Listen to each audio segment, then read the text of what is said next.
Okay, so my name's Shane Jeffrey. I'm a dietitian and I work in private practice in Brisbane. And today I'm going to be having a bit of a talk about the principles of RAVES. That's R-A-V-E-S. And RAVES really encapsulates the normal eating processes that we should be incorporating into a good healthy diet. So what the R stands for is regularity. And regularity is important because it helps us maintain some structure to our eating. It provides an opportunity for us to get our metabolism speeding up, provides an opportunity for us to get adequate nutrition, and it just helps get those digestive muscles working as well. And there's also quite a bit of evidence that suggests that if people are able to eat regularly, that they're able to better manage the process of binge eating, and that helps in terms of long-term weight management. So regularity really forms the foundation of a good healthy eating plan, and if you're able to start with that as your first base, then you're really setting the foundation for some really strong eating patterns down the track. The second principle that we look at is A, and that stands for adequacy. And adequacy is really important because what it does is it provides an opportunity for the person to get the nutrition that they need. So if you're looking at weight loss, weight health, weight maintenance, or weight gain, adequacy is going to be an important goal of that. And so when we look at adequacy, what we're really talking about is giving your body the amount of energy that it needs. And this is where regularity helps as well. If you're eating 3 meals a day or 3 times a day, and you've got a reasonable amount of nutrition to work through for the goal of weight restoration, then it can be really difficult to achieve adequate nutrition. So the adequacy really pairs well with the regularity because the two will help you get the nutrition that you need. The other thing about adequate nutrition is it helps provide your body with the vitamins and minerals that it requires to get your body back to working in good shape. It'll help your heart be stronger, help your kidneys work well, and really help your body manage its blood pressure, heart rate and body temperature. So with those principles, with regularity and adequacy, what we tend to see is people can incorporate those two into their eating pattern, and it doesn't necessarily make a big difference to their quality of life. And one of the reasons is we see this in people who are treated in hospital for their eating disorder, and the main objective of that is really medical stabilisation and weight restoration. So in hospital, people will go in there, they'll have regular eating and they'll have adequate nutrition until they reach their goal for discharge. And we know that when people are discharged from hospital, their quality of life really hasn't improved because all they've really worked on from a nutritional point of view is eating regularly and also getting adequate nutrition. But having said that, the regularity and adequacy are really important aspects of that foundations and the principles we're talking about. Once you've got regularity and adequacy in place, then there's opportunity for further changes to be made that really help reconnect people to friends, family, social structures, and also provides an opportunity for quality of life to start improving as well. So what we often see early on with regularity and adequacy is people will be making progress on those things, but they won't really be feeling better within themselves because that quality of life isn't really improving.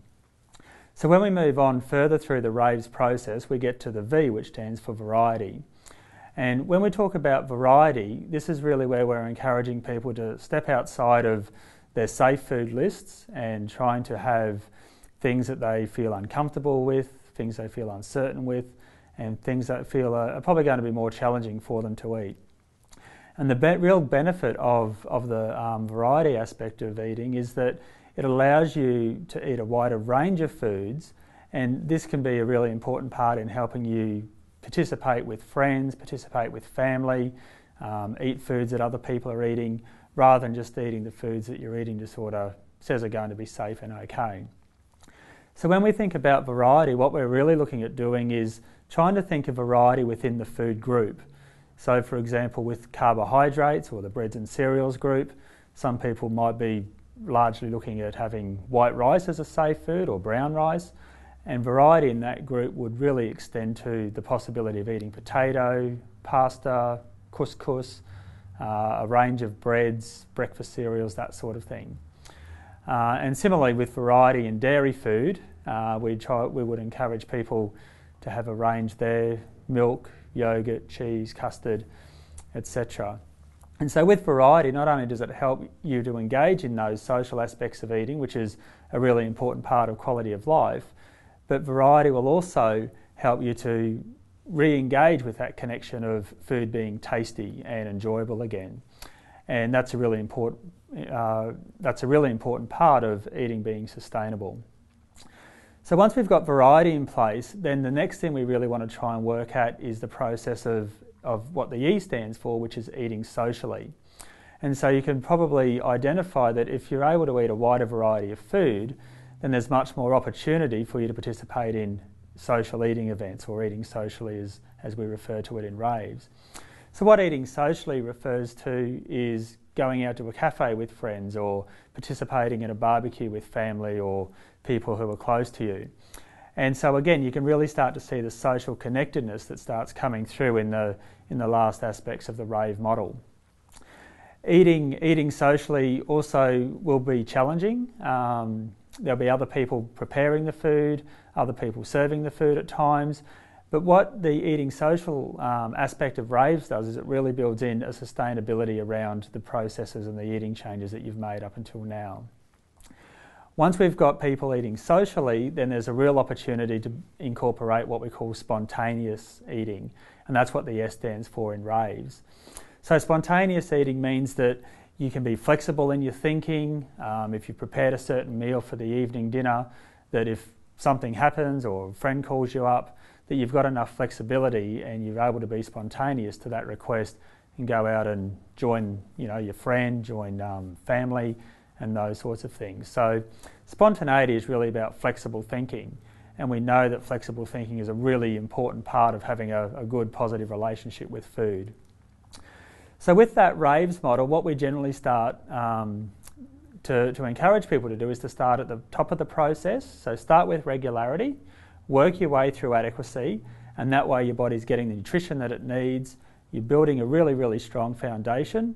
And then once you've got those two principles, then start working through the rest of the RAVES model by incorporating variety, by eating socially, and by being more spontaneous and having flexible thinking around what you're doing.